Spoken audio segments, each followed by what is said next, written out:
జనరల్గా బ్రెయిన్ స్ట్రోక్కి ప్రధానమైన సిమ్టమ్ అనేది ఫేస్ డ్రూపింగ్. ఫేస్ అనేది ఒక సైడ్కి వెళ్ళిపోతుంది. ఆర్మ్స్ వీక్నెస్, ఫన్నీ సెన్సేషన్ అని చెప్తారు. వాళ్ళకి తిమ్మిరని కూడా రాదు.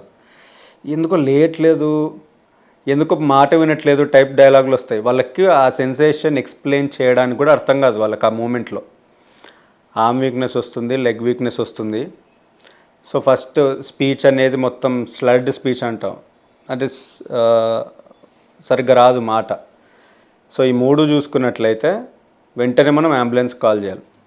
ఫాస్ట్ అనేది ఒకటి గుర్తుపెట్టుకోవాలి. ఇది మెడికల్ వాళ్ళే కదా, ఎవరైనా గుర్తుపెట్టుకోవచ్చు. FAST, fast.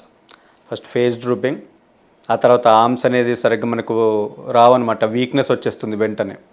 ఆ తర్వాత స్పీచ్, స్పీచ్ స్లడ్ స్పీచ్ అంటాం, మాట సరిగ్గా రాదు. ఈ మూడు అబ్జర్వ్ చేస్తే మాత్రం మీరు వెంటనే అంబులెన్స్ కాల్ చేయాలి. అంబులెన్స్ కాల్ చేస్తే గోల్డెన్ పీరియడ్ ఉంటుంది 4 hours. సో ఈ గోల్డెన్ పీరియడ్లో తీసుకెళ్తే దానికి ఆ క్లాట్కి ఏంది కారణం అనేది కొన్ని ఇన్వెస్టిగేషన్స్ చేస్తారు, దాన్ని బట్టి ట్రీట్మెంట్ ఉంటుంది. సో ఈ సిమ్టమ్స్ చూసినట్లయితే వెంటనే హాస్పిటల్ తీసుకెళ్ళాలి.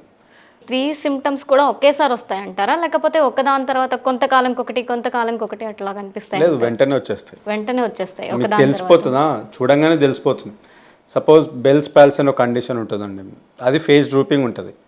కానీ అందులో ఆర్మ్ వీక్నెస్ ఏమి ఉండదు, జస్ట్ ఫేషియల్ నవ్వుదే, facial nerve paralysis, Bell's palsy.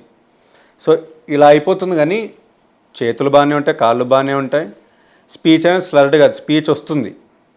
అలా మనం డిఫరెన్షియేట్ చేసుకోవాలి. ఎప్పుడైతే వీక్నెస్, ఆర్మ్ వీక్నెస్ అంటున్నారో ఇక్కడ కానీ depending on a artery effect అయింది అనేది, అది మన బ్లడ్ సప్లై చేసే 3-4 ఆర్టరీస్ ఉంటాయి. Depending on the artery which is affected, అతనికి ఆర్మ్ వీక్నెస్ ఎక్కువ ఉండొచ్చు, లేదా లెగ్ వీక్నెస్ ఎక్కువ ఉండొచ్చు, లేదా ఇది ఎక్కువ ఉండొచ్చు. కానీ 3 అయితే ఉంటాయి. ప్రామినెంట్గా 3 ఉంటాయంటే ఉండవు. మళ్ళీ అందులో ఏదైనా ఒకటి చాలా ప్రామినెంట్గా తెలుస్తుంది మనకు. మెయిన్ సిమ్టమ్ అయితే ఆర్మ్ వీక్నెస్. అది హార్ట్ అటాక్ అనుకుంటాం జనరల్, మనకు మైండ్కి వచ్చేది అదే. కానీ మొత్తం లెఫ్ట్ సైడెడ్ హెమిపెరసిస్ అంటాం, లెఫ్ట్ సైడెడ్ వీక్నెస్ వస్తుంది, లేదా రైట్ సైడెడ్ వీక్నెస్ వస్తుంది. వీక్నెస్ అంటే వాళ్ళు లిటరల్లీ వాళ్ళు కాళ్ళు కదపలేరు. హార్ట్ అటాక్లో మనకి ఎలా ఉంటుందో నొప్పి ఉంటుంది, వీళ్ళకి పెయిన్ కాదు, వీక్నెస్ వస్తుంది, మజిల్ రెస్పాండ్ అవ్వదు.